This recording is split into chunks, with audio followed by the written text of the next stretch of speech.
Hello class, good evening, welcome to Kapil commerce classes. अभी हम हमारे टीटी का समरी नोट्स से रिवीजन कर रहे हैं। अभी तक हम लोगों ने क्या क्या स्टडी कर लिया है। हम लोगों ने बेसिक कॉन्सेप्ट्स पढ़ लिए थे, साथ ही साथ हम लोगों ने सैलरी के साथ ही साथ हमने इनकम के 5 हेड्स के बारे में पढ़ा। उनमें से 4 हेड्स हम थोरोली पढ़ चुके हैं। ठीक है, चैप्टर वाइज हमारा रिवीजन कंप्लीट हो चुका है। अब हमारा लास्ट एंड फाइनल हेड बचा है इनकम फ्रॉम अदर सोर्सेज। बहुत छोटा सा और बहुत क्यूट सा है ये चैप्टर। हम इसे with in half an hour ख़त्म करने की पूरी कोशिश करेंगे। देखिए, मैं आपसे ये टारगेट रख के आपको इसीलिए पढ़ाती हूँ कि एग्ज़ाम से पहले जब आप रिवीजन करेंगे आपके पास में बहुत लिमिटेड टाइम होता है। ध्यान से समझिएगा, बहुत लिमिटेड टाइम होता है। तो उस टाइम पीरियड में आपको ये डिवाइडेशन करके रखना पड़ेगा कि मुझे इस चैप्टर को इतना घंटा देना है, इतना मिनट देना है, ये आपको खुद को डिवाइड करना पड़ेगा। अगर आप एक ही चैप्टर को लेके बैठे रहे तो फिर आपके बाकी चैप्टर्स रह जाएंगे। सबसे पहले इंडेक्स के पास में जाएं, हर एक चैप्टर को उसके आपको कितना अच्छे से वो चैप्टर आता है और कितने मार्क्स के क्वेश्चन उस चैप्टर से मोस्टली निकल के आते हैं, उस हिसाब से आप क्या करेंगे, उस चैप्टर को अपना टाइम डिवाइड करेंगे। और जितना टाइम आपने बोला है उस टाइम से 1 मिनट ज़्यादा आपको नहीं लेते।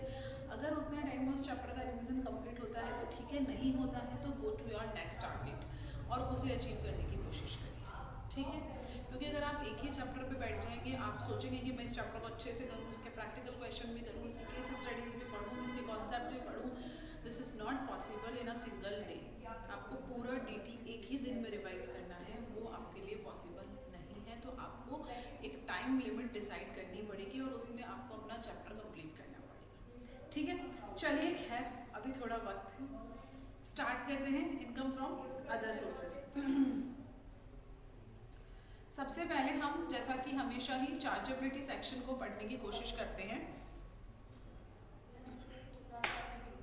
चार्जेबिलिटी सेक्शन क्या कहता है साहब? सेक्शन नंबर 56 का सबसेक्शन 1। 55 तक हमने कैपिटल गेन में बातें करी, सेक्शन नंबर 55 तक हमने कैपिटल गेन में बातें करी। अब 56 से हम शुरू होंगे इनकम फ्रॉम अदर सोर्सेज के लिए। ठीक है, चलिए, क्या कहता है साहब इनकम फ्रॉम अदर सोर्सेज में चार्जेबिलिटी सेक्शन? कोई भी ऐसी इनकम जो ऊपर के 4 हेड में टैक्सेबल नहीं हुई उसे उठाकर ले आओ मेरे पास। कोई भी ऐसी इनकम जो ऊपर के 4 हेड में टैक्सेबल नहीं हुई उसे मेरे पास ले आओ। शर्त ये है कि वो कहीं पर एग्जैम्प्ट नहीं होनी चाहिए। ठीक है, कोई भी इनकम जो ऊपर के 4 हेड में कवर नहीं हुई और वो एग्जैम्प्टेड इनकम नहीं है तो कहाँ टैक्सेबल होगी? इनकम फ्रॉम अदर सोर्सेज में टैक्सेबल होगी। This is the last and residuary head of income. ठीक है, चलिए सर आते हैं सेक्शन नंबर 56 के सबसेक्शन 2 के पास में, जो आपसे क्या कहता है? Lays down the list of income which are specifically taxable under this head. वैसे तो इसका एरिया बहुत ब्रॉड है, जो इनकम चारों में नहीं जाएगी वो यहाँ पर आएगी, और वो ऐसी बहुत सारी इनकम हो सकती है। आजकल वैसे भी मल्टीपल माइंड्स हैं और वो मल्टीपल माइंड्स मल्टीपल तरीके से इनकम जनरेट करने की कोशिश कर रहे होते हैं, लेकिन फिर भी कुछ चुनिंदा इनकम है जिन्हें यहाँ पे कैटेगराइज किया गया है कि वो इनकम फ्रॉम अदर सोर्सेज में ही टैक्सेबल होंगी। आप जब इनकम के नाम पढ़ेंगे ना साहब, तो आपको ऑलरेडी लगेगा कि हाँ मैडम, इसके बारे में तो हम ऊपर के 4 हेड्स में ऑलरेडी डिस्कस कर चुके हैं। क्योंकि जब हम 4 हेड पढ़ रहे थे तभी हमने वहाँ पर कुछ इनकम ऐसी भी पढ़ी थी जो रिलेटेड तो उस हेड से है, लेकिन वो टैक्सेबल कहाँ हो रही है? आईफोस में। जैसे कि सैलरी में हमने फैमिली पेंशन के बारे में पढ़ा था, तो हम कहाँ लेके गए थे उसको? आईफोस के पास लेके गए थे। ठीक है, ऐसे ही हमने कैपिटल गेन के अंदर फॉरफिचर पढ़ा था। मैं पैसा एडवांस मनी को फॉरफिट कर लेती हूँ तो कहाँ टैक्सेबल होना है? आईफोस में। ऐसे कई चीज़ें ऐसी होंगी जो हमने ऑलरेडी पढ़ी हुई हैं पिछले 4 हेड में, लेकिन टैक्सेबल कहाँ होनी है? हमारे छोटे से हेड के पास में। चलिए ज़रा आ जाते हैं डिविडेंड। डिविडेंड तो आपको पता ही है, शेयर्स के ऊपर डिविडेंड जो डिस्ट्रीब्यूट किया जाता है, इसको हम डेप्थ में डिस्कस करेंगे। ठीक है, कैजुअल इनकम। कैजुअल इनकम बोल का मतलब winning from lotteries, crossword puzzles. ठीक है, वो सब आपकी क्या होगी? Casual income. Gift, share premium in excess of fair market value of shares income by way of interest received on compensation और enhanced compensation, sum of money received as an advance और otherwise. देखिए जरा बात समझिए, मैंने आपको कहा था फॉरफिट कर लिया जाता है एडवांस मनी को, जो हमने कैपिटल गेन में पढ़ा था, right. Any specified sum received by a unit holder from a business trust during the previous year with respect to a unit until a unit held by him at the time during the previous year. Any sum received under a life insurance policy. ठीक है, ये सब हमारे cover होते हैं कहाँ, आईफोस में। आगे वाले भी आईफोस में कवर होते हैं, लेकिन इसने क्या कहा है, ये काय के हेड पीजीबीपी हेड से रिलेटेड है, लेकिन उसमें चार्ज नहीं किए जाते हैं। क्या? Income chargeable under this head if not charge under PGBP. अगर पीजीबीपी में नहीं चार्ज किया गया है तो इस हेड में होगा। Any sum received by assessee from his employees as contribution to provident fund, interest on securities,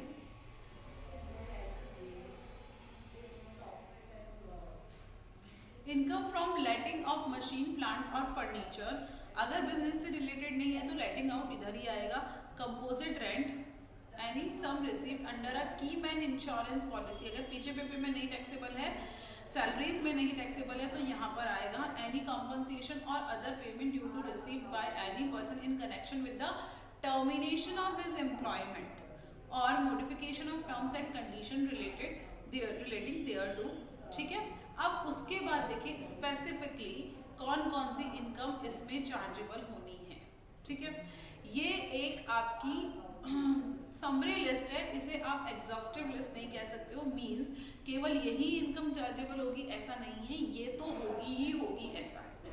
income from सब लेटिंग ऑफ हाउस प्रॉपर्टी, ये हमने हाउस प्रॉपर्टी में पढ़ा था कि नहीं पढ़ा था कि सब लेटिंग आईफोस में जाती है और लेटिंग आउट करना हाउस प्रॉपर्टी को किस में टैक्सेबल होता है, हाउस प्रॉपर्टी हेड में टैक्सेबल होता है, राइट। सब लेटिंग क्या होता है, मिस्टर एक्स से मिस्टर वाई ने हाउस किराए पर लिया और वाई ने वो किराए पर लेके जेड को दे दिया, तो ये क्या है, सब लेटिंग। तो इसको जो लैंड रेंट मिलेगा वो कहाँ जाएगा, आईफोस में, और इसको जो रेंट मिलेगा वो जाएगा कहाँ, हाउस प्रॉपर्टी हेड में। Okay, interest on bank deposit, interest on company deposit, interest on loan, remuneration received from a person other than his employee for evaluation of answer scripts, like अपनी copy checking होती है उसी के लिए।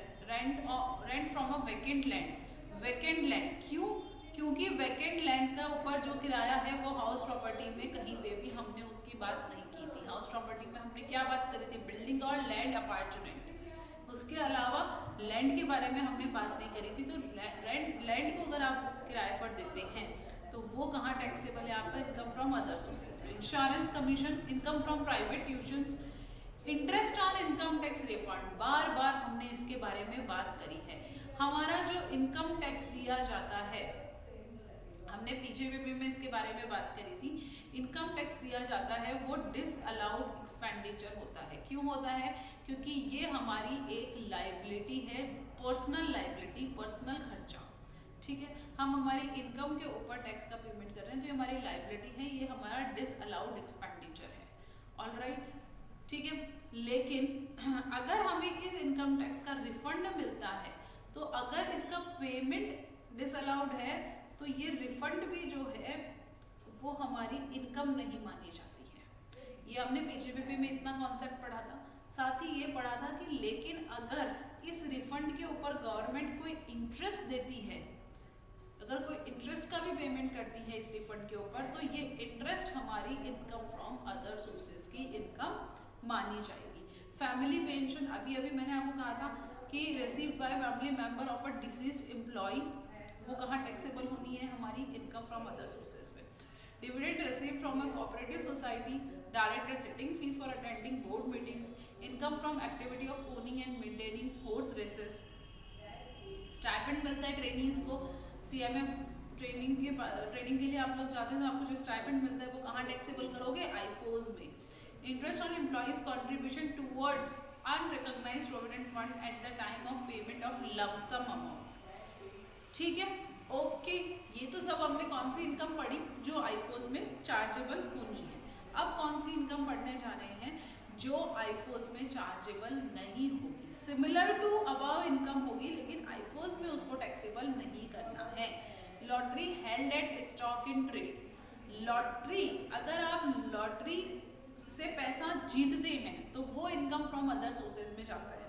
लेकिन अगर आप लॉटरी रखते हैं बेचने के लिए, आप लॉटरी बेचने का काम करते हैं, तो वो आपका क्या है, स्टॉक है। स्टॉक की जहां बात आ जाती है वहां हम किसके पास जाते हैं, profit and gains from business और प्रोफेशन।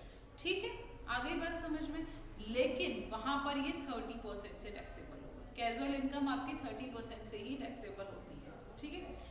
इनकम ऑफ जॉकी, जो हॉर्स रेस आपका अभी ऊपर आया, winning from horse races. Winning from horse races से आपको जो इनकम है वो आपके आईफोस में जाती है। लेकिन आप हॉर्स पालते हैं, मेंटेन करते हैं, एज अ जॉकी आप इनकम अर्न कर रहे हैं, तो वो आपके पीजीबीपी का पार्ट बनेगा, ना कि आईफोस का।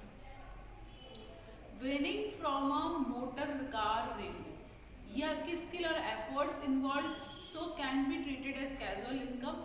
This is income from PGBP. Okay, चलो अब देखिए जरा, deduction not allowed under this chapter.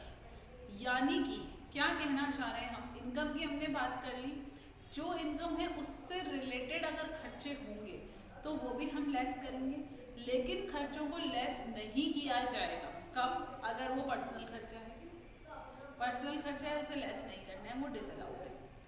अगर आपने फॉरेन सैलरी का पेमेंट किया है, वो आपने पेमेंट बिना टीडीएस काटे कर दिया है, तो वो आपका डिसअलाउड एक्सपेंडिचर है। हम ये चीज़ें ऑलरेडी पीजीबीपी में भी पढ़ चुके हैं, वो हमने उसकी इनकम से रिलेटेड पढ़ा था। अब हम पढ़ रहे हैं आईफोस की इनकम से रिलेटेड। ओके, आपने इंडिया के बाहर इंटरेस्ट का पेमेंट किया, लेकिन उसके ऊपर टीडीएस नहीं काटा है अगर तो जमा नहीं करवाया है, तो भी आपको उसका डिडक्शन नहीं मिलेगा। आपने अपने रिलेटिव के साथ में कोई ट्रांजैक्शन किया और उस ट्रांजैक्शन में आपने आर्म लेंथ प्राइस का पेमेंट नहीं किया, आपने एक्सेसिव पेमेंट कर दिया, तो जो एओ कंसीडर करेगा कि वो प्राइस एक्सेसिव है या अनरीजनेबल है, उसका आपको डिडक्शन नहीं मिलेगा। आपने किसी रेसिडेंट को पेमेंट किया, उसके ऊपर टीडीएस कटना था लेकिन आपने नहीं काटा, तो 30% डिसअलाउड होगा। पीजीबीपी में पढ़ा था? यस मैडम, पढ़ा था। कैश में अगर आपने 10,000 रुपए से ज़्यादा का पेमेंट कर दिया, पूरा का पूरा पेमेंट डिसअलाउड, केवल 10,000 नहीं, पूरा का पूरा डिसअलाउड। पीजीबीपी में पढ़ा था? यस मैडम, पढ़ा था। इसीलिए इस चैप्टर को पढ़ने में टाइम थोड़ा कम लगता है, क्योंकि ऑलरेडी ये कॉन्सेप्ट हमारे पिछले 4 हेड्स में पढ़े हुए होते हैं। चलिए अब हम डिस्कस करेंगे जो मेजर पार्ट है इनकम का। सबसे पहले आते हैं डिविडेंड के ऊपर। देखिए, एक ज़माना था बाबा आदम का, उस जमाने में डिविडेंड के ऊपर टैक्स का पेमेंट करती थी कंपनी, और शेयर होल्डर्स के हैंड में क्या होते थे, डिविडेंड एग्जैक्ट। बट अब ज़माना है किसका, अब ज़माना है हमारा, और उस ज़माने में कंपनी डिविडेंड, उस टैक्स को हम कहते थे डिविडेंड डिस्ट्रीब्यूशन टैक्स।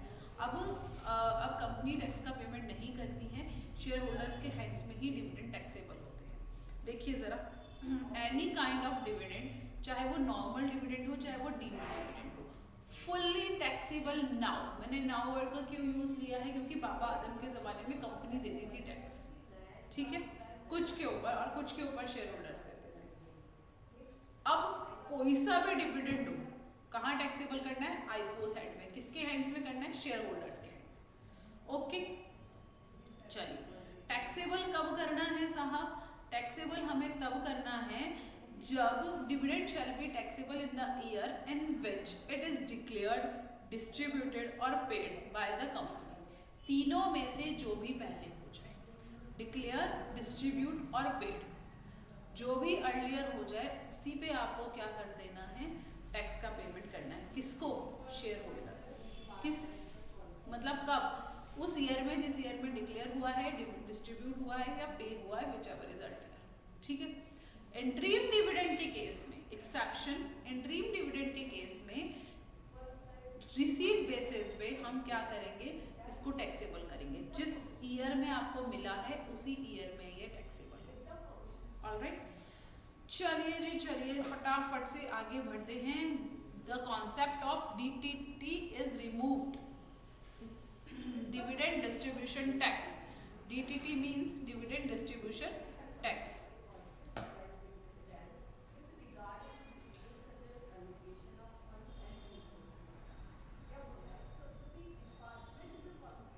ठीक है, अब बात करते हैं डीम्ड डिविडेंड की। डीम्ड डिविडेंड मीन्स, नाम से ही पता चल रहा है आपको, ऐसा डिविडेंड जो एक्चुअली में डिविडेंड नहीं है पर उसे डिविडेंड माना गया है। ऐसा ट्रांजैक्शन जो डिविडेंड बोल के किया नहीं गया है, लेकिन इनकम टैक्स को ये लगता है, एक्ट को ये लगता है कि आपने वो ट्रांजैक्शन डिविडेंड नहीं देने की बजाय उस ट्रांजैक्शन को कर दिया, इसीलिए उन्होंने उसे क्या बोल दिया है, डीम्ड डिविडेंड। ठीक है, आइए जरा 5 सेक्शन पढ़ेंगे इसमें हम, सेक्शन 222A से लेके सेक्शन 222E तक। सेक्शन 222A क्या कहता है, कोई भी कंपनी एसेट देती है किसे, अपने इक्विटी शेयर होल्डर्स को या प्रेफरेंस शेयर होल्डर्स को। एसेट कहाँ से दे रही है, अपने एक्यूमुलेटेड प्रॉफिट में से, चाहे वो कैपिटलाइज्ड हो चाहे वो कैपिटलाइज्ड नहीं, तो उसे क्या माना जाएगा, डीम्ड डिविडेंड। किसके हैंड्स में टैक्सेबल होगा, शेयर होल्डर्स के हैंड्स में टैक्सेबल होगा। कंपनी के हैंड्स में टैक्सेबल कुछ भी नहीं होता है। सेक्शन नंबर 222B, कोई भी कंपनी क्या कर रही है, अब क्या इशू कर रही है, डिबेंचर, डिपॉजिट सर्टिफिकेट या बोनस इशू कर रही है। किसे, इक्विटी शेयर होल्डर्स को या प्रेफरेंस शेयर होल्डर्स को, और बोनस सिर्फ प्रेफरेंस शेयर होल्डर्स को। ठीक है, तो उस केस में इसे डीम्ड डिविडेंड माना जाएगा। किसके हैंड्स में टैक्सेबल होगा, शेयर होल्डर्स के हैंड्स में, कंपनी के हैंड्स में कुछ भी टैक्सेबल नहीं होता है।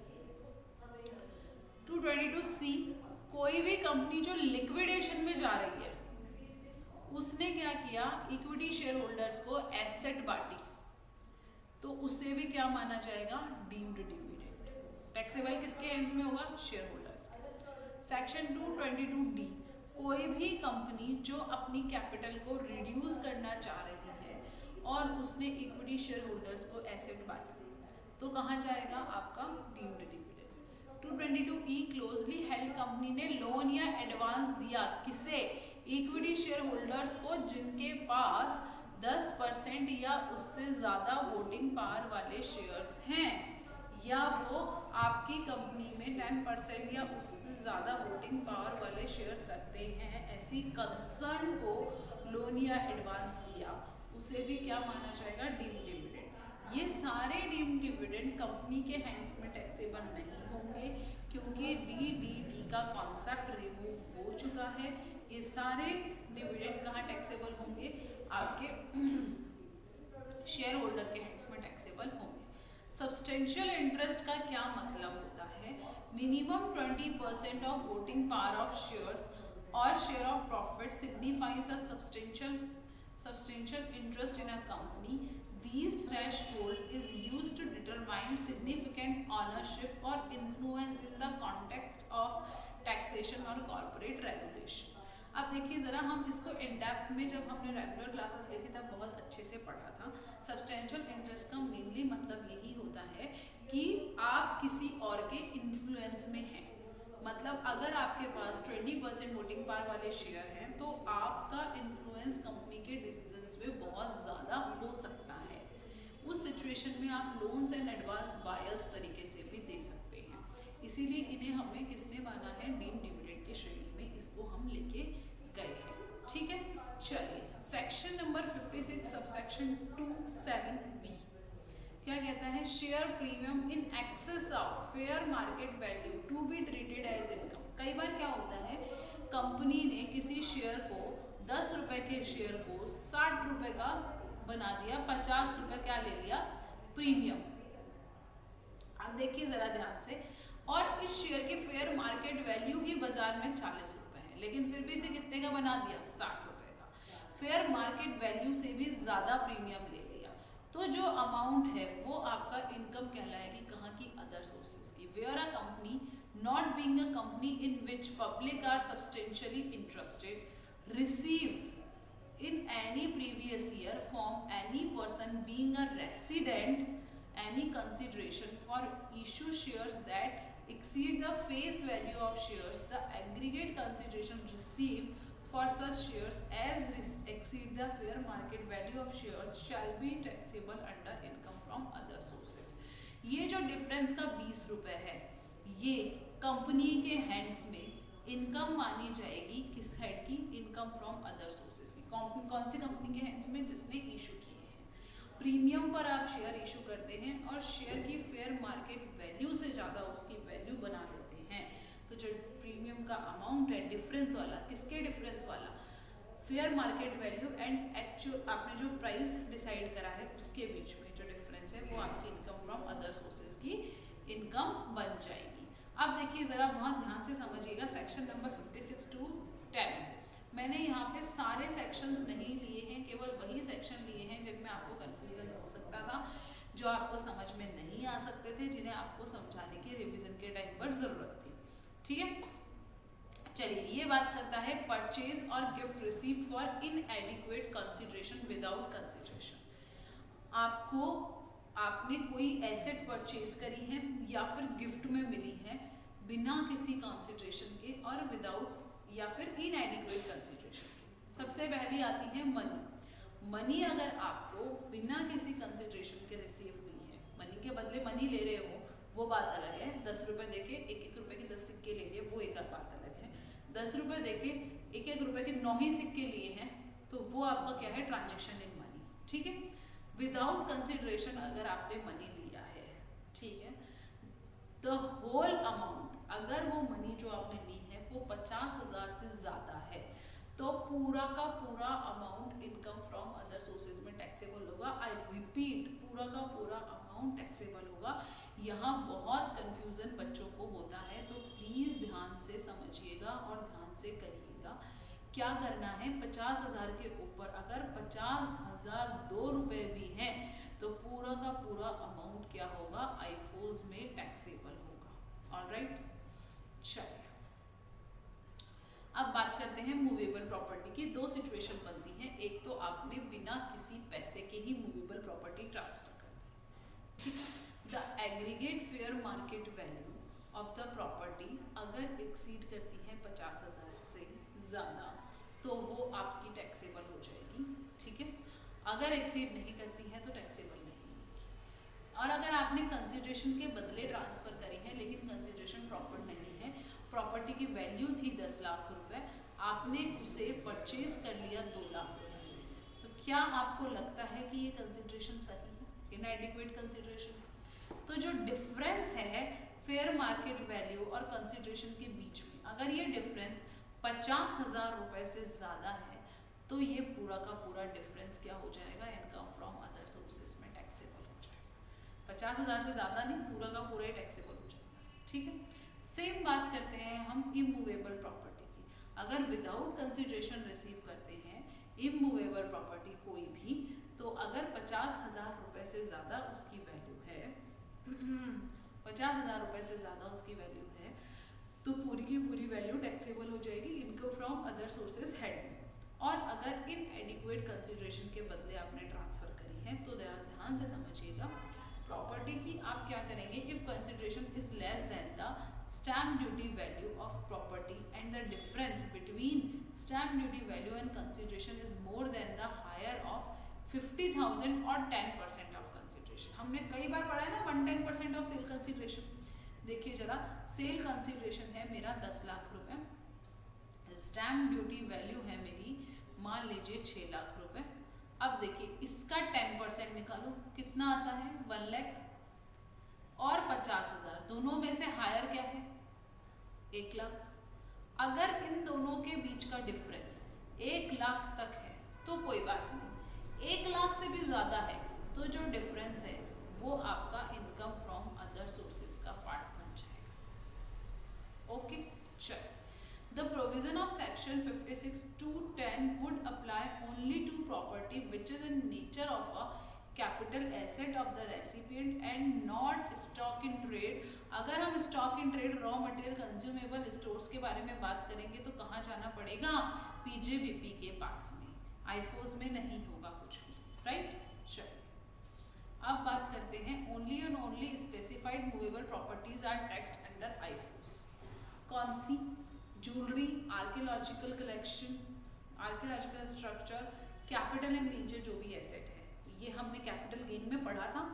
Drawings, any work of art, sculptures, painting, shares, bullion, virtual digital assets as a part of demand booster for residential real estate, income tax relief for developers and home buyers in आत्मनिर्भर Bharat package 3.0 decided to increase the differential from 10% to 20%। ये हमने अभी capital gain के last chapter में जब revision किया तब भी पढ़ा था कि इस सिचुएशन में आप ये जो 10% है इसकी जगह 20% वेरिएशन ले सकते हैं। कौन सा? जो अभी हमने एसडीवी और सेल कंसिडरेशन का वेरिएशन निकाला था ना, 10% ऑफ सेल कंसिडरेशन से ज़्यादा नहीं हो, वो 20% से ज़्यादा नहीं हो सकता है, लेकिन लिमिटेड टाइम पीरियड के प्रोजेक्ट्स के लिए। कौन से? 12 नवंबर 2020 से लेकर 30 जून 2021 तक के, for primary sale of residential unit of value up to 2 CR। Consequential relief up to 20% shall be allowed to buyer of these units under section 556 to 10। चलिए अब देखिए, ये तो सब हमने बात क्या कर ली, कब टैक्सेबल होना है। अब अगर ये गिफ्ट जो है वो हमें मिलते हैं इन लोगों से तो ये एग्जेम्प्ट है, चाहे वैल्यू कितनी भी हो। ओके, किससे मिलते हैं? रिलेटिव से। मेरी शादी में मुझे किसी ने 1 करोड़ की प्रॉपर्टी गिफ्ट कर दी, तो कर दी साहब। मुझे मेरे दादाजी ने 2 करोड़ की प्रॉपर्टी विल में ट्रांसफर कर दी साहब। इनहेरिटेंस मेरे को मेरे पिताजी से प्रॉपर्टी मिल गई तो मिल गई। ये गिफ्ट अगर इन लोगों से मिलते हैं तो ये एग्जैम्प्ट है, चाहे 50,000 से ज़्यादा की वैल्यू हो, उससे फ़र्क नहीं पड़ना है कुछ भी। डेथ ऑफ द पेयर और डोनर, ठीक है, डेथ हो जाती है उसके कॉन्टम्पलेशन में आपको मिलता है। एनी लोकल अथॉरिटी से मिलता है, फंड और यूनिवर्सिटी और अदर एजुकेशन इंस्टीट्यूशन, हॉस्पिटल से मिलता है, एनी रजिस्टर्ड ट्रस्ट से मिलता है। तो ये क्या है? एग्जैम्प्ट है। अब देखिए ज़रा ध्यान से समझिएगा, इन 2 पॉइंट्स के केस में एग्जैम्पशन लिमिटेड है। इन 2 पॉइंट्स के केस में एग्जैम्पशन लिमिटेड है, और लिमिट क्या है आपकी? For point F and G about the gift will be taxable if they are received from, किससे मिल रहे हैं वो गिफ्ट?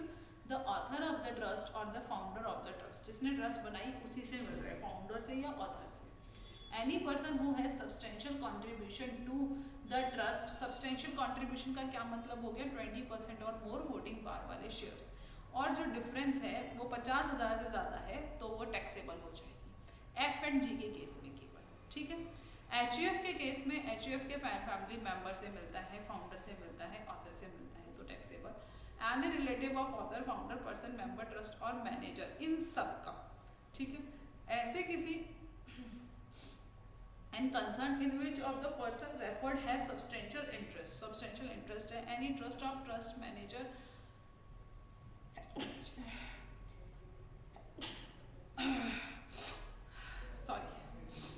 इन सब से अगर रिसीव होता है, F और G पॉइंट के लिए केवल बात हो रही है, एनी फंड और university, education institute, hospital, registered trust और इंस्टीट्यूशन के लिए बात हो रही है, तो आपका क्या होगा? टैक्सेबल होगा। ध्यान से पढ़िएगा, ये आपका एक्सीडेंटल पॉइंट है, यहाँ पर गौर फरमाना है एग्जाम में जाने से पहले। चलिए नेक्स्ट बात करते हैं, हॉस्पिटल और अदर मेडिकल इंस्टीट्यूशन के बारे में यहाँ पे ब्रीफ किया हुआ है, आप इसे स्टडी करिएगा। अब बात करते हैं हम रिलेटिव की डेफिनेशन में किसे लेकर आते हैं। रिलेटिव होते हैं हमारे साहब, सबसे पहले बात करते हैं फैमिली। फैमिली कौन है? मैं, स्पाउस मेरा जोड़ीदार, मेरे बच्चे, मेरे डिपेंडेंट पेरेंट्स, देखिए ज़रा, dependent parents, brother and sister, हम 3 तो हैं ही हैं, उसके अलावा dependent parents, brother and sister. Brother and sister also should be dependent, क्योंकि यहाँ पे एंड वर्ड का यूज़ किया गया है, डिपेंडेंट वर्ड इन तीनों के लिए कॉमन है। ओके, रिलेटिव में कौन कौन आता है साहब? इंडिविजुअल के केस में फादर और मदर, उनके भाई बहन, मदर के भाई बहन, स्पाउस के भाई बहन, उसके मम्मी पापा, मेरे बच्चे, son and daughter, brother and sister, ठीक है। ये सब कौन हो सकते हैं? रिलेटिव हो सकते हैं। और इन सब के स्पाउसेस, जितने भी हमने यहाँ बात करी ना, इनकी तो ये हो ही गई, इन ब्रदर एंड सिस्टर के स्पाउसेस, इनके स्पाउसेस, इनके स्पाउसेस, इन ये तो दोनों आपस में है ही, इनके स्पाउसेस, इनके स्पाउसेस, ठीक है। चलिए HUF के केस में कोई भी उसका मेंबर क्या कहलाएगा, रिलेटिव कहलाएगा। Section 115 BBH virtual digital asset, cryptocurrency, tax rate है 30%, कैजुअल इनकम पे भी 30% ही टैक्स लगता है। No deduction in respect of any expenditure other than cost of acquisition or allowance or set of any losses shall be allowed to the SSC under any provision of the act। जो आपको virtual digital asset से income होगी उसमें से आप किसी भी तरीके के लॉस को सेट ऑफ नहीं कर सकते हो, किसी भी तरीके का आपको डिडक्शन नहीं मिलेगा, केवल और केवल एक डिडक्शन मिलेगा, आपने वो वर्चुअल कैपिटल एसेट की जो कॉस्ट ऑफ एक्विजिशन है आप उसे उसमें से लेस कर सकते हो। No set off of losses from transfer of virtual digital asset computed under clause A of subsection 1 shall be allowed against income computed under any provision of the act। अगर आपको वर्चुअल डिजिटल एसेट के transfer से कोई loss हो जाता है तो आप उस लॉस को और किसी हेड से भी आप सेट ऑफ नहीं कर सकते हो, ना ही उसे आप कैरी फॉरवर्ड कर सकते हो। जब इसकी इनकम में से कोई सा लॉस सेट ऑफ नहीं हो सकता तो इससे होने वाला लॉस भी किसी इनकम से सेट ऑफ नहीं होगा। Okay, for the purpose of this section the word transfer का जो मीनिंग है वो यहाँ पर लिखा हुआ है, देख लीजिएगा। चले आगे, चलिए section number 56 subsection 27B share issued in excess of fair market value, consideration received by, ये मैं ऑलरेडी आपसे डिस्कस कर चुकी हूँ, ये यहाँ पे रिपीट हो गया है, अभी हमने ऑलरेडी इसे ऊपर यहाँ पर डिस्कस किया हुआ है।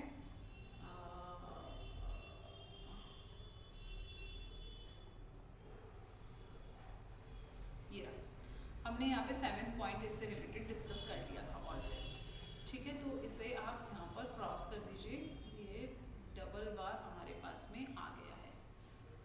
चलिए, on distribution of asset by company in liquidation, last and final point of this chapter, capital gain on distribution of asset by company in liquidation। liquidation के टाइम पर कंपनी अपनी एसेट का क्या कर रही है, डिस्ट्रीब्यूशन कर रही है, तो कंपनी के हैंड्स में क्या होगा और शेयर होल्डर्स के हैंड्स में क्या होगा।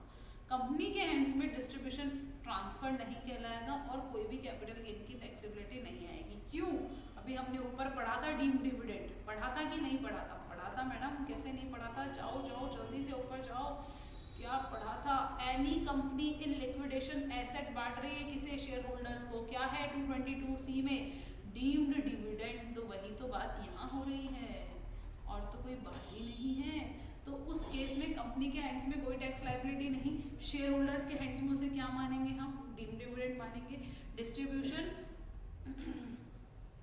एट्रीब्यूटेबल टू एक्यूमुलेटेड प्रॉफिट, अगर वो एक्यूमुलेटेड प्रॉफिट की लिमिट्स तक है तो उसे क्या माना जाएगा, डीम्ड डिविडेंड माना जाएगा 222C में, और उसके ऊपर जो भी टैक्स है वो एग्जाम्प्ट है सेक्शन नंबर 1034 के अंदर। ओके, अगर वो एक्यूमुलेटेड प्रॉफिट की लिमिट्स तक है तो, और अगर वो उससे ज़्यादा है तो जो भी मनी रिसीव की है plus fair market value of asset distributed, उसको क्या करेंगे, देखिए ज़रा, एक्यूमुलेटेड प्रॉफिट है मान लीजिए 10 लाख, जो एसेट डिस्ट्रीब्यूट की गई है वो है मान लीजिए 12 लाख की, तो 10 लाख तक तो एग्जाम्प्ट हो जाएगा, किसमें से, 1034 में से, as per section 1034। Accumulated profit की लिमिट तक तो आपका एग्जाम्प्ट हो जाएगा डीम्ड डिविडेंड। इसके बाद इसको लेस करेंगे इसमें से जो अमाउंट बचा, 2 लाख जो अमाउंट बचा, इसके अलावा अगर कोई मनी भी रिसीव हुई है, मान लीजिए 1 लाख रिसीव हुई है, तो ये हमारा 3 लाख जो है ये हमारा माना जाएगा फुल वैल्यू ऑफ कंसिडरेशन और इसके ऊपर कैपिटल गेन निकाला जाएगा।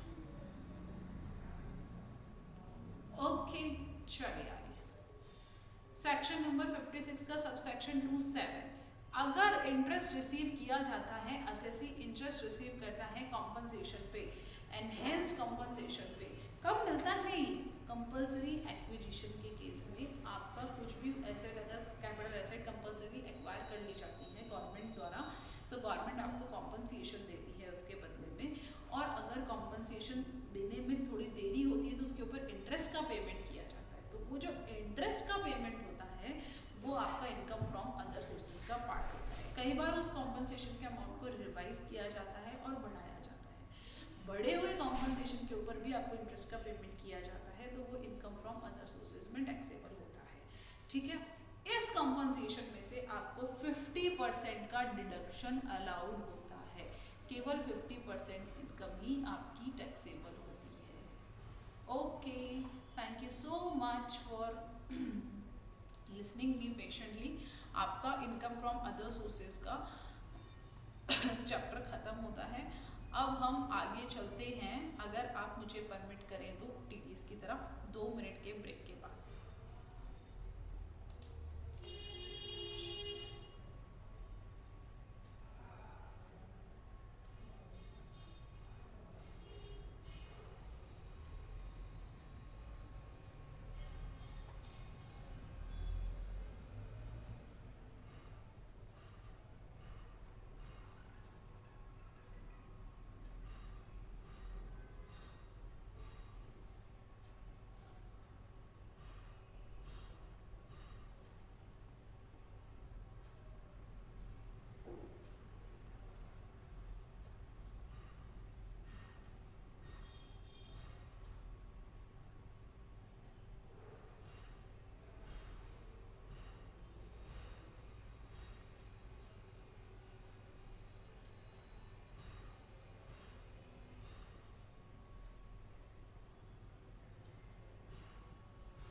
चलिए स्टार्ट करते हैं हमारा टीडीएस वाला चैप्टर।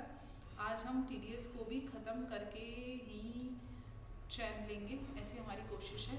ठीक है, टाइम बहुत कम है, मेहनत हमें थोड़ी ज़्यादा करनी ही पड़ेगी। चलिए जी, फटाफट से रिवाइज करते हैं। केवल की पॉइंट्स पढ़ेंगे, ज़्यादा दिमाग नहीं लगाएंगे, इन डेप्थ में जाके कॉन्सेप्ट को नहीं पढ़ रहे हैं। हम अभी समरी पढ़ रहे हैं और समरी से ही सब कुछ कवर होगा एग्जाम में। आ जाइए, टीडीएस बेसिक चीज़ें मैं आपको समझाती हूँ। टीडीएस जो होता है, देखिए ज़रा, टीडीएस की फुल फॉर्म है आपकी टैक्स डिडक्टेड एट सोर्स। क्या मतलब है आपका कि आपका जो इनकम का सोर्स है उस सोर्स पर ही आपका टैक्स काट लिया जाए और सरकार के पास में जमा करवा दिया जाए। बेसिकली क्या प्रोसीजर होता है, आप इनकम अर्न करते हैं, अर्न करने के बाद में आप प्रीवियस ईयर में इनकम अर्न करते हैं, असेसमेंट ईयर में आप अपनी पूरी इनकम को असेस करते हैं, उसको कौन कौन से हेड की इनकम है, उस हेड में टैक्सेबल होनी है कि नहीं होनी है, एग्जैम्प्ट है क्या, ये सब कुछ आप डिस्कशन करते हैं। ये सब कैलकुलेट करने के बाद चैप्टर 6 के डिडक्शंस के बारे में बातचीत करते हैं। ठीक है, वो सब कुछ करने के बाद, सारे डिडक्शंस लेने के बाद आप अपनी एक ग्रॉस टोटल इनकम कंप्यूट करते हैं और इसके ऊपर आप अपनी स्लैब रेट से या जो भी रेट स्पेसिफाई की गई है, जैसे कैपिटल गेन की अलग से रेट दी हुई है, कैजुअल इनकम की अलग से रेट दी हुई है, उन सब रेट के हिसाब से आप अपनी उस इनकम के ऊपर टैक्स का पेमेंट करते हैं। पर टैक्स का पेमेंट करते कब है, असेसमेंट ईयर में जाके करते हैं। लेकिन टीडीएस का जो प्रोविज़न है वो क्या है कि आपको प्रीवियस ईयर में जब इनकम मिल रही है तो जो बंदा आपको इनकम दे रहा है वही बंदा आपकी इनकम में से कुछ पार्ट टैक्स का डिडक्ट कर ले और उसे सरकार के पास में पहुंचा दे। भविष्य में अगर ऐसा होता है, जब असेसमेंट ईयर में आप अपनी इनकम का असेसमेंट करेंगे और ये रियलाइज़ होता है, ये माना, ये आपके कैलकुलेशन के हिसाब से ये निकल के आता है कि आपके वो टैक्स की लायबिलिटी नहीं बन रही है, तो इस डिपॉजिट करवाए गए टीडीएस का आप रिफंड ले सकते हैं। और अगर आपकी टैक्स लायबिलिटी बन रही है ज़्यादा, तो जितनी टैक्स लायबिलिटी बन रही है उस टैक्स लायबिलिटी में से आप इस टीडीएस का क्या कर लेंगे, इस टीडीएस को लेस करेंगे और बचे हुए बैलेंस का ही आगे जाके पेमेंट करेंगे। ठीक है, टीडीएस काटने की जिम्मेदारी किसकी है, जो इनकम का पेमेंट कर रहा है, जो खर्चा कर रहा है। टीडीएस काटा किसका जाता है, जिसको इनकम मिलने वाली है। ठीक है, तो जो टीडीएस डिडक्ट कर रहा है उस बंदे के पास होना चाहिए एक tan number, temporary account number. इसके बेसिस पर ही इसके बेसिस पर ही वो टीडीएस काटता है। और जिसका टीडीएस कट रहा है उसका होना चाहिए pan number, permanent account number. इस पैन के बेसिस पर ही टीडीएस डिपॉजिट करवाया जाता है। क्या होता है, जब पेमेंट कर रहा होता है पेयर जब पेमेंट कर रहा होता है तब उसे टीडीएस डिडक्ट करना होता है। मैं यहाँ पे चैप्टर वाइज पूरा आगे समझाऊंगी, लेकिन अभी मैं आपको एक समरी बता रही हूँ। इसे टीडीएस डिडक्ट करना होता है। कब करना होता है टीडीएस डिडक्ट? जब पेमेंट हो रहा है और जब इनवॉइस बना है, विच एवर इज अर्लियर के टाइम पर इसे क्या करना होता है, टीडीएस डिडक्ट करना होता है। मैडम किस रेट से डिडक्ट करना होता है? As per section. बहुत सारे टीडीएस के सेक्शन हैं जो आपको रेट्स बताते हैं, उसी रेट से आपको टीडीएस डिडक्ट करना है। साथ ही साथ ये लिमिट भी बताते हैं कि किस लिमिट से ऊपर आप पेमेंट करेंगे तो टीडीएस काटने की लायबिलिटी आती है। टीडीएस काटने के बाद इस बंदे की जिम्मेदारी है कि जिस मंथ में टीडीएस काटा गया है उस मंथ से जस्ट नेक्स्ट मंथ की 7th तक वो ये टीडीएस किसके पास जमा करवा दे? सरकार के पास जमा करवा दे।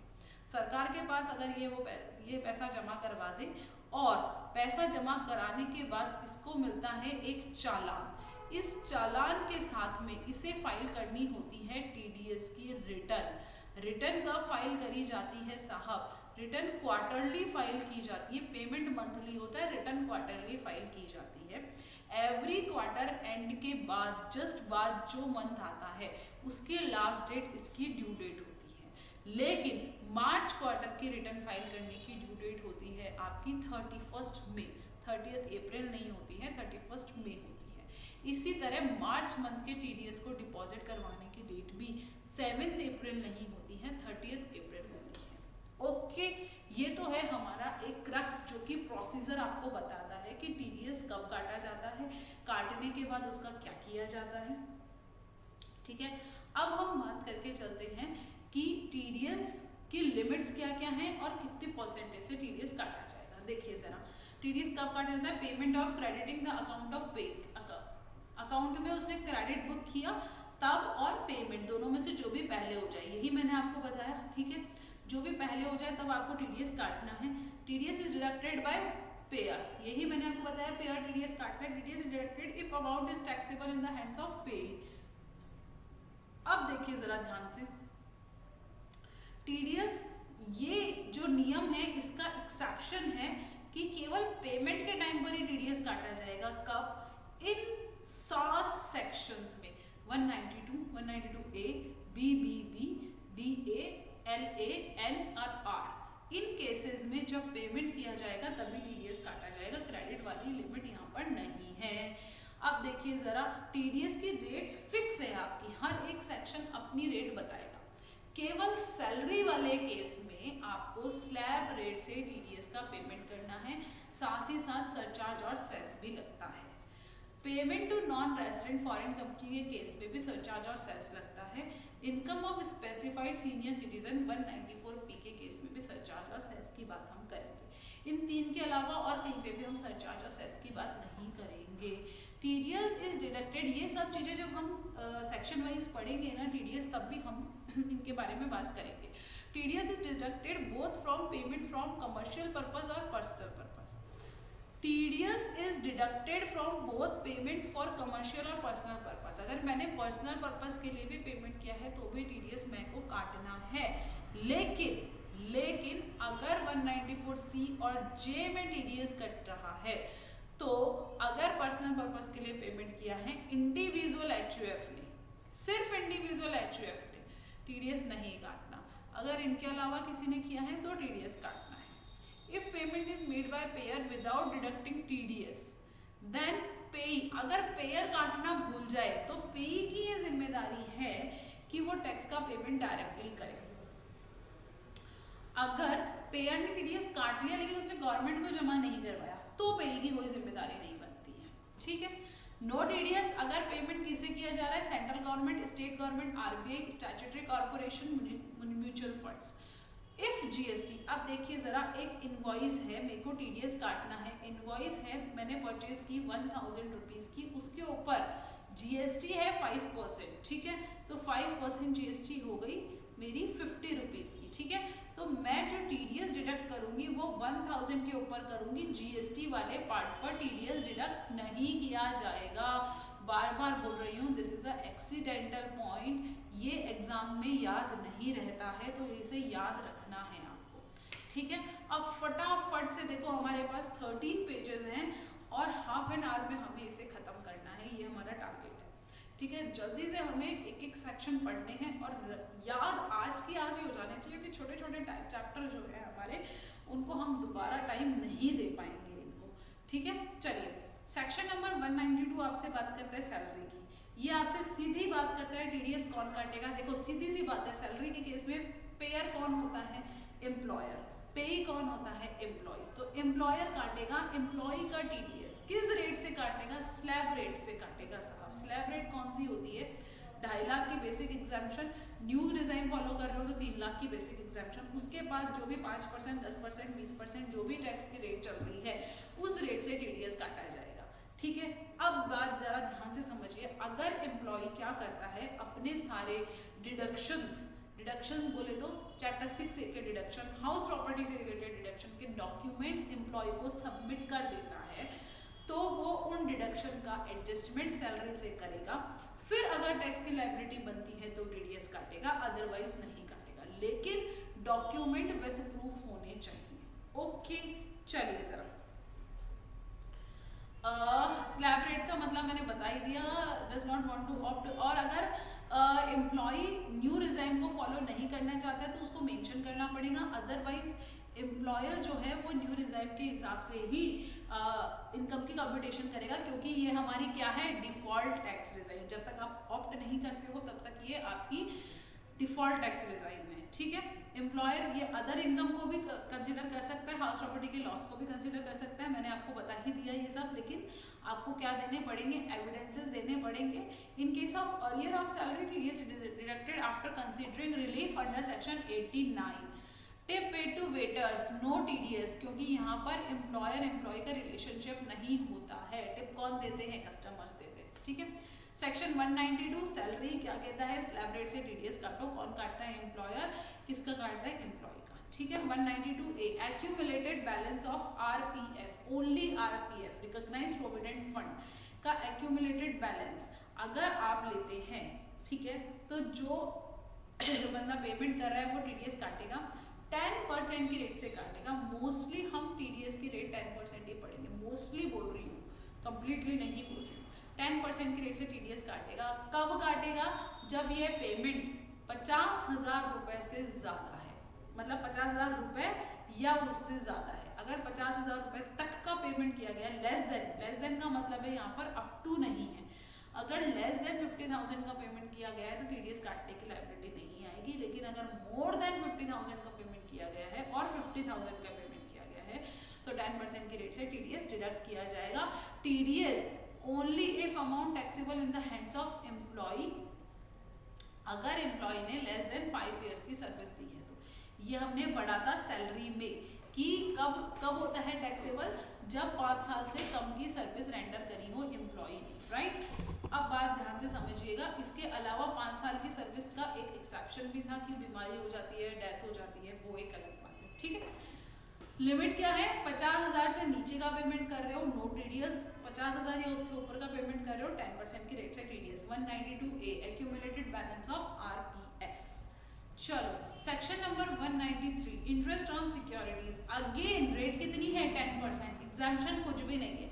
सिक्योरिटीज पे अगर इंटरेस्ट का पेमेंट किया जा रहा है किसी रेसिडेंट को, यहाँ पे देखिए जरा ध्यान से, रेसिडेंट की बात हो रही है, अभी तक हम रेसिडेंट की बात कर रहे हैं, केवल 1-2 सेक्शन है जिसमें हम नॉन रेसिडेंट की बात करेंगे, वो आगे आएंगे, ठीक है।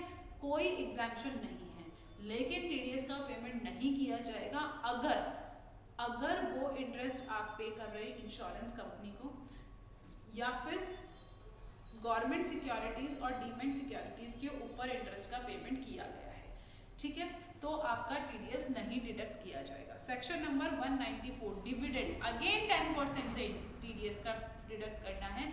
कौन डिडक्ट करेगा, डोमेस्टिक कंपनी करेगी, फॉरेन कंपनी की बात नहीं हो रही है, शेयर होल्डर रेसिडेंट होने चाहिए।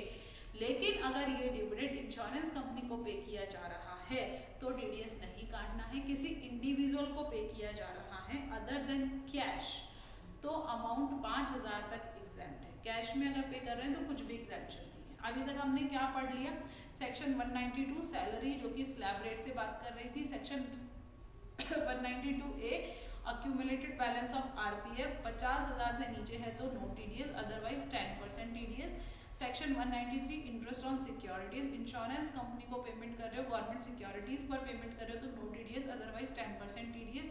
सेक्शन नंबर 194 डिविडेंड 10% टीडीएस, लेकिन इंश्योरेंस कंपनी को पेमेंट कर रहे हो नो टीडीएस, इंडिविजुअल को पेमेंट कर रहे हो 5,000 रुपए से कम other than cash then no TDS. Okay, अब आते हैं साहब सेक्शन नंबर 194A के पास, जो कि कहता है interest other than interest on securities.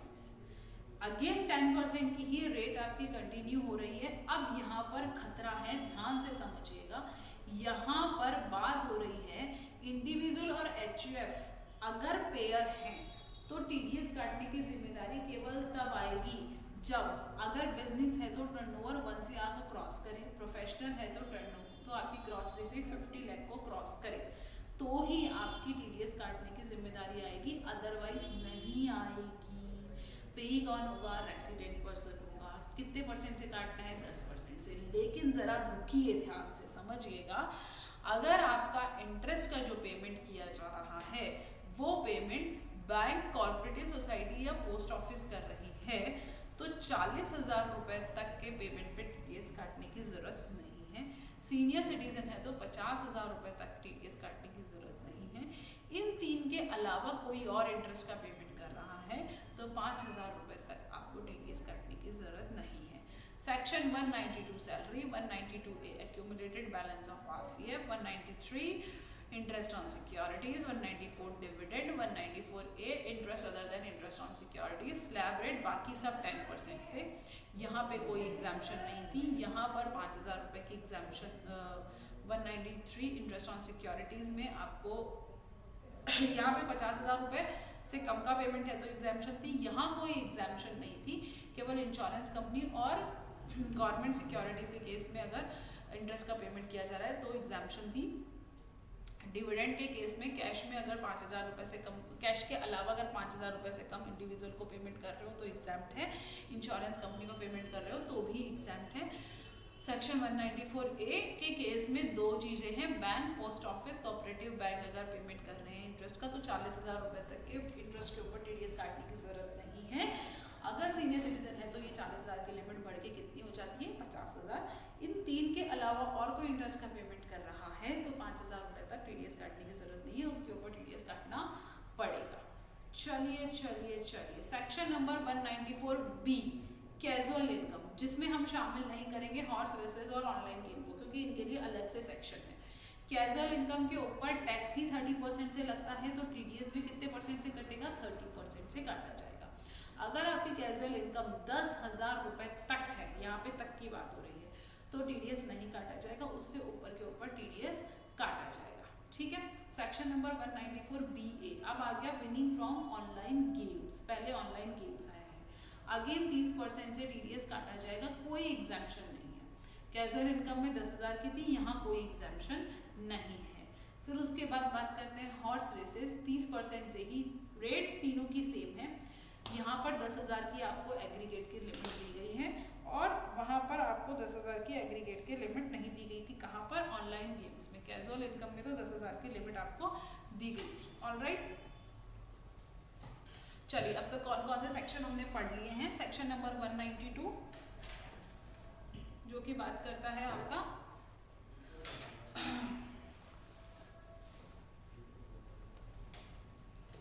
Section number 192 जो कि बात करता है आपका सैलरी की। Section number 192A accumulated profits की बात कर रहा था। Section number 193 interest on securities.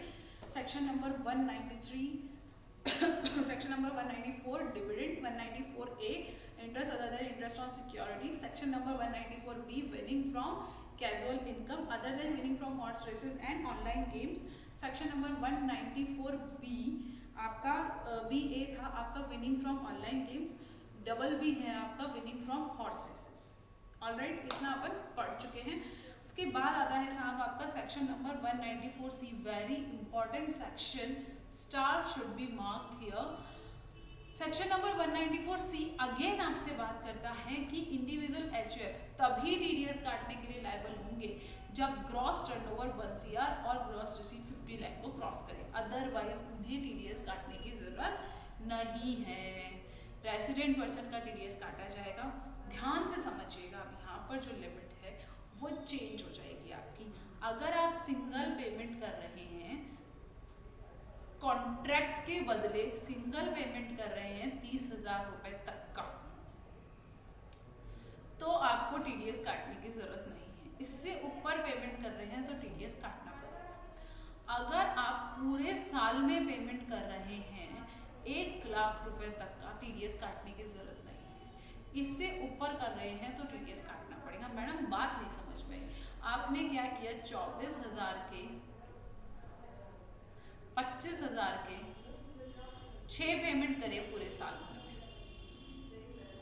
कितने करे, 6 पेमेंट करे पूरे साल भर में, कितने हो गए, 1,25,000। जैसे ही ये 1,25,000 होगा, पूरे के पूरे अमाउंट के ऊपर टीडीएस काटना पड़ेगा आपको, जो भी प्रेस्क्राइब रेट है उस रेट से, ठीक है। ये जो लास्ट 25,000 का पेमेंट करेंगे ना, इसमें आप टीडीएस काट के पेमेंट करेंगे और टीडीएस कटने का पूरा 1,25,000 के ऊपर। अब अगर आप मान लीजिए आपने पहला पेमेंट किया 25,000 का, नो टीडीएस, दूसरा पेमेंट किया आपने 45,000 का, तो अगेन आपने क्या कर दिया, सिंगल पेमेंट 30,000 को एक्सीड कर दिया, तो आपको टीडीएस काटना पड़ेगा, ठीक है। अब देखिए टीडीएस कितने रेट से कटेगा, जो सामने वाला बंदा है जिसे आप पेमेंट कर रहे हैं, अगर वो इंडिविजुअल एचयूएफ है तो 1% के रेट से टीडीएस डिडक्ट होगा। अगर वो अदर देन इंडिविजुअल एचयूएफ है तो 2% के रेट से टीडीएस आपका डिडक्ट किया जाएगा। चलिए जी चलिए जी चलिए, section number 194D, insurance commission का अगर आप पेमेंट कर रहे हैं 5% की रेट से टीडीएस काटा जाएगा। 15,000 रुपए तक के ऊपर टीडीएस नहीं काटा जाएगा, उसके ऊपर आपको टीडीएस काटना पड़ेगा। DA, life insurance policy. अब देखिए जरा, मैं लाइफ इंश्योरेंस प्रीमियम की बात नहीं कर रही हूँ, पॉलिसी की बात कर रही हूँ। जब आपकी पॉलिसी मैच्योर हो जाती है तो आपको अमाउंट रिसीव होता है। अगर वो अमाउंट 1 लाख रुपए से कम है, अप टू नहीं बोल रही हूँ, 1 लाख रुपए से कम है तो टीडीएस नहीं काटेंगे। अगर वो उससे ज़्यादा है तो जो लाइफ इंश्योरेंस कंपनी है वो आपका टीडीएस काटेगी, कितना, 5%। कितने के ऊपर, मेच्योरिटी पे जो अमाउंट मिला है उसमें से आपने जितनी इंस्टॉलमेंट का पेमेंट किया था एज अ प्रीमियम, उसको लेस करेंगे और जो अमाउंट निकलेगा उसका 5% आपका टीडीएस काटा जाएगा, ठीक है। चलिए अब बात करते हैं section number 194E। This is a section for NRI। Payment करते हैं अगर आप NR, sportsman sports association entertainer को, तो उस केस में 20% टीडीएस काटा जाएगा। सेस और आपका सरचार्ज भी लगेगा, किसी भी तरीके की कोई भी एग्जाम्पशन नहीं दी जाएगी। Okay, section number 194G, commission on sale of lottery tickets. Sale of lottery tickets, lottery tickets आपने as a stock in trade hold करी हुई है और उसे आप बेच रहे हो, उसके ऊपर आपको कमीशन मिल रहा है, जो आपसे बिकवा रहा है वो आपको कमीशन का पेमेंट कर रहा है। तो अगर वो कमीशन 15,000 रुपए तक मिल रहा है तो नो टीडीएस।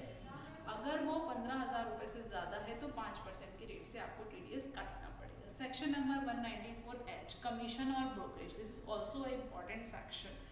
इम्पॉर्टेंट तो सारे ही हैं बट कुछ ज़्यादा इम्पॉर्टेंट है। यहाँ पर भी अगर इंडिविजुअल एचयूएफ है पेयर तो 1 करोड़ और 50 लाख की लिमिट को आपको देखना है। 5% की रेट से टीडीएस कटेगा। 15,000 रुपए तक का कमीशन एग्जाम्प्ट है, उसके ऊपर पेमेंट कर रहे हो तो टीडीएस की लायबिलिटी बनती है। सेक्शन नंबर 194I, बहुत बहुत बहुत इंपॉर्टेंट सेक्शन। इस सेक्शन में हम 3 पार्ट पढ़ेंगे। Section number 194I, 194IA and 194IB and 194IC, ठीक है। सबसे पहले बात करते हैं 194I की। अब देखिए जरा ध्यान से समझिए 194I क्या कहता है। इंडिविजुअल एचयूएफ के केस में अगेन ये आपको बोलता है 1 करोड़ और 50 लाख की लिमिट को ध्यान में रखना है, लेकिन इंडिविजुअल एचयूएफ के अलावा बाकी सबको टैक्स काट के ही पेमेंट करना है, चाहे 1 करोड़ और 50 लाख की लिमिट हो चाहे नहीं। ओके, रेट क्या है, प्लांट मशीनरी और इक्विपमेंट के ऊपर 2% है, लैंड और बिल्डिंग और फर्नीचर के ऊपर 10% है टीडीएस के रेट। लेकिन अगर आपका रेंट का अमाउंट 2,40,000 तक है पूरे साल का तो टीडीएस नहीं काटना है, उसके ऊपर है तो टीडीएस काटना पड़ेगा। ध्यान से आई क्या बात समझ में? अब क्या कहता है सेक्शन नंबर 194 IC के पास में पहले जाऊंगी, जो क्या कहता है एनी पर्सन नहीं IC के पास मैं नहीं जाऊंगी, मैं पहले जाऊंगी IB के पास में। IB क्या कहता है मुझे कि इंडिविजुअल और HUF other than covered under section 194 I। देखो इंडिविजुअल HUF के अलावा बाकी सबको तो 194 I ने कवर कर लिया था, और ऐसे इंडिविजुअल HUF जिनकी टर्नओवर लिमिट 1 करोड़ और 50 लाख को क्रॉस कर रही है उनको भी कवर कर लिया था। तो अब बचे कौन? जो 1 करोड़ और 50 लाख की लिमिट में नहीं आते हैं, उनको किसने कवर किया है? IB ने। वो क्या कहता है कि आप इमूवेबल प्रॉपर्टी रेंट पे देते हो और 50,000 रुपये से ज़्यादा का रेंट पेमेंट करते हो तो 5% के रेट से आपको TDS काटना पड़ेगा। आगे बात समझ में? 194 I में लिमिट थी 2,40,000 फॉर होल ईयर, यहाँ पर लिमिट है 50,000 पर मंथ की। ध्यान रखना, कंफ्यूज मत हो। अब मैं आती हूँ IA के पास में, जो बात करता है अगर आप कोई इमूवेबल प्रॉपर्टी परचेज करते हैं तो जो बायर है वो पेमेंट करेगा, पेमेंट करते टाइम पर टैक्स काटेगा। कितना? 1%। किसका? एक्चुअल कंसिडरेशन और SDV whichever is higher का। कब काटेगा? जब उसकी जो actual consideration, if consideration and SDV for property is less than 50 lakh तो नहीं काटेगा, और 50 लाख से ऊपर जाता है अगर प्रॉपर्टी की वैल्यू तो उसे TDS काटना है। कितना काटना है? 1% काटना है। I is for rent, IA is for purchase of immovable property, IB is again for rent, and IC आपका है joint development agreement। हमने कल पढ़ा था जब कैपिटल गेन पढ़ रहे थे जॉइंट डेवलपमेंट एग्रीमेंट के बारे में। उस केस में कोई बेसिक एग्जाम्पशन नहीं है, 10% के रेट से आपको TDS काटना ही काटना पड़ेगा, जो भी कंसिडरेशन दिया जा रहा है उसका। ठीक है, चलिए 194J again a very important section. क्या बात करता है 194J? आप कोई भी फीस का पेमेंट कर रही हो, professional, technical, royalty, non corporate fees, director remuneration, आप इनका पेमेंट कर रहे हैं, अगेन इंडिविजुअल HUF को TDS तभी काटना है जब उनके ऊपर ऑडिट की लायबिलिटी है, मतलब कि 1 करोड़ या 50 लाख की लिमिट को आपको चेक करना है। ठीक है, technical fees, royalty, cinematography, films, payment to call centres 2% TDS काटना है। इनके अलावा जो भी आते हैं 10% TDS काटना है। ध्यान से समझिएगा एग्जाम्पशन लिमिट। प्रोफेशनल फीस के केस में 30,000 से ज़्यादा एक साल में पेमेंट नहीं होना चाहिए, है तो TDS काटो। टेक्निकल फीस में सेम लिमिट है, रॉयल्टी में सेम लिमिट है, नॉन कंपाइड फीस में भी सेम लिमिट है। डायरेक्टर रेम्युनरेशन में कोई लिमिट नहीं है, 1 रुपये का भी पेमेंट कर रहे हो तो TDS डिडक्ट किया जाना चाहिए। ठीक है, चलिए अब बात करते हैं section number 194K, income from UTI mutual funds. 5,000 रुपये तक की इनकम पे कोई TDS नहीं, उसके ऊपर 10% TDS। LA compensation on compulsory acquisition of immovable property. इस कंपनसेशन पे जो इंटरेस्ट मिलता है कहाँ टैक्सेबल होता है? आईफोज में। अभी अभी हमने पढ़ा था। मैं देखो बीच बीच में से ऐसे टॉपिक निकाल देती हूँ क्योंकि मुझे मज़ा आता है, मुझे लगता है कि आपके दिमाग की एक्सरसाइज होनी ज़रूरी है, क्योंकि एक ही कॉन्सेप्ट पढ़ते पढ़ते भी दिमाग एकदम बर्फ़ की तरह जम जाता है। मुझे वो नहीं चाहिए, बहता रहना चाहिए। चलिए LA जो है वो आपका कहता है कि कंपनसेशन अगर रिसीव होता है तो अगर वो 2,50,000 तक का रिसीव हो रहा है तो नो TDS की लाइबिलिटी आती है। उससे ऊपर अगर रिसीव हो रहा है तो 10% की रेट से आपको TDS डिडक्ट करना है। इंटरेस्ट ऑन इंफ्रास्ट्रक्चर डेट कोई एग्जाम्पशन नहीं है। अगेन यहाँ पर सेस और सरचार्ज की बात आ रही है क्योंकि यहाँ पर फॉरेन इन्वेस्टर्स और नॉन रेसिडेंट्स की बात आ रही है। ठीक है, 5% की रेट से काटा जाएगा TDS। LC अगेन 5% की रेट से काटा जाएगा, कोई एग्जाम्पशन नहीं है।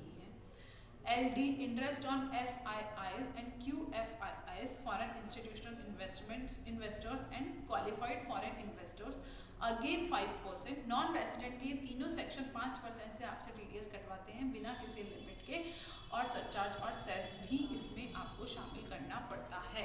Section number 194M। मैडम बहुत ही जल्दी गाड़ी चलाई, क्या करें साहब, एग्जाम है, रिवीजन है, टाइम बहुत कम है, सब्जेक्ट सारे दिखने हैं तो जल्दी ही गाड़ी चलानी पड़ेगी। Section number 194M contract, commission, brokerage, professional fees. ऐसे जो कहाँ कवर नहीं हुए, ध्यान से समझना। कॉन्ट्रैक्ट का सेक्शन कौन सा था 194C, कमीशन ब्रोकरेज का 194H, प्रोफेशनल फीस का 194J।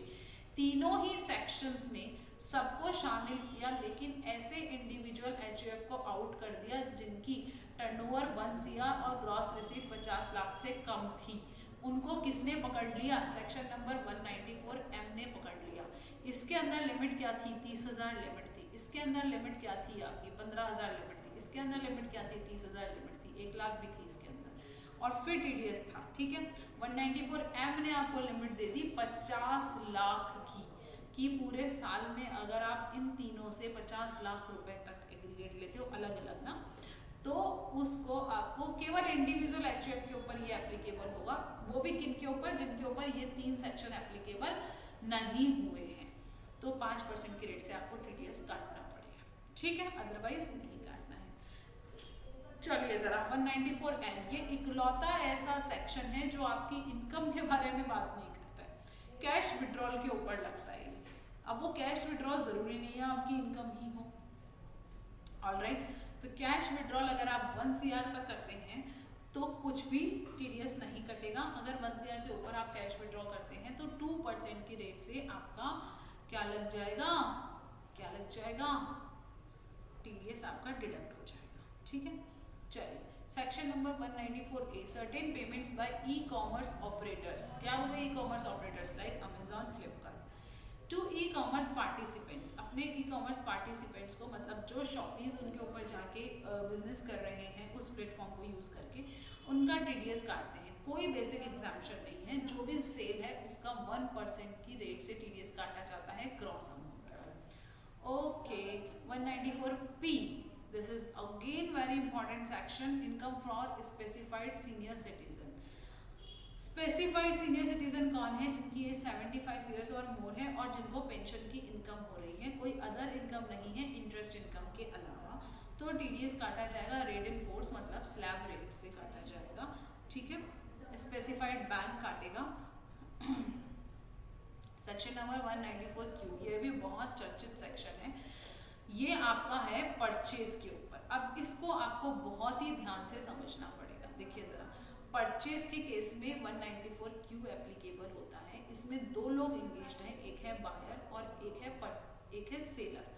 अब देखिए जरा, ये जो बायर है, अगर इस बायर की पिछले साल की जो प्रीसीडिंग फाइनेंशियल ईयर है उसकी सेल अगर 10 CR से ज़्यादा है, सेल मीन्स टर्नओवर अगर 10 CR से ज़्यादा है, तो इसके ऊपर 194Q एप्लीकेबल होगा।